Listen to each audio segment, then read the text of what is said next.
বৈষম্য বিরোধী ছাত্র আন্দোলনে ঘটনার হতাহত মামলা ও ঘটনার তথ্য চেয়ে চিঠি দেয়া হয়েছে বলে জানান চিফ প্রসিকিউটর তাজুল ইসলাম। দেশের সব বিশ্ববিদ্যালয়ের ভিসি, সব জেলার ডিসি, এসপি, সিভিল সার্জন ও সব সরকারি হাসপাতাল, কবরস্থানের তত্ত্বাবধায়কের কাছে এ চিঠি দেয়া হয়েছে। তদন্ত শেষ করতে নির্ধারিত সময়ের একদিনও বেশি নেওয়া হবে না বলে জানান চিফ প্রসিকিউটর। বিস্তারিত জানাচ্ছেন শাকের আরজু।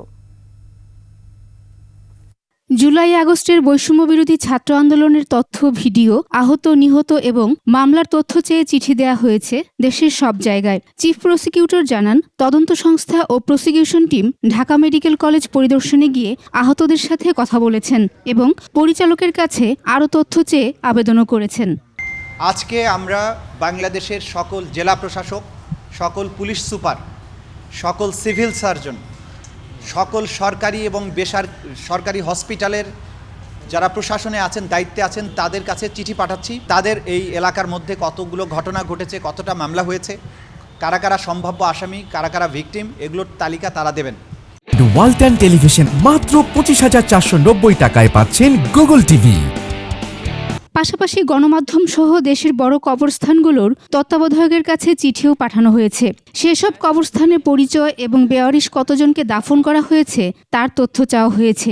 আগস্ট বা জুলাই বিপ্লবের যত ডকুমেন্টস আপনাদের ক্যামেরায় ধারণ করা আছে, আপনাদের রিপোর্টে ধারণ করা আছে, এই সব কিছুর কপি আমাদেরকে সরবরাহ করার জন্য সেটাও আমরা রিকোয়েস্ট করেছি। আশা করছি সেগুলো আমরা পেয়ে যাব। বিচার প্রক্রিয়া দীর্ঘ বা কোনো রাজনৈতিক উদ্দেশ্য নেই বলে সাংবাদিকদের প্রশ্নের উত্তরে জানান তাজুল ইসলাম।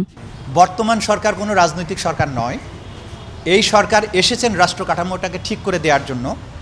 এই বিচার প্রক্রিয়া দীর্ঘ হলে এই সরকারের পুনর্নির্বাচিত হওয়ার কোনো কারণ নাই, সম্ভাবনাও নাই।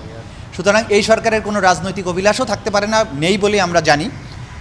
কোনো বিচারকে কোনো রাজনৈতিক উদ্দেশ্য হাসিলের জন্য ব্যবহার হবে না, এটা আমরা আজকে প্রসিকিউশনের পক্ষ থেকে জাতির কাছে পরিষ্কার করতে চাই যে গত 5 সেপ্টেম্বর আন্তর্জাতিক অপরাধ ট্রাইব্যুনালের চিফ প্রসিকিউটর সহ 4 প্রসিকিউটর নিয়োগের প্রজ্ঞাপন জারি করা হয়।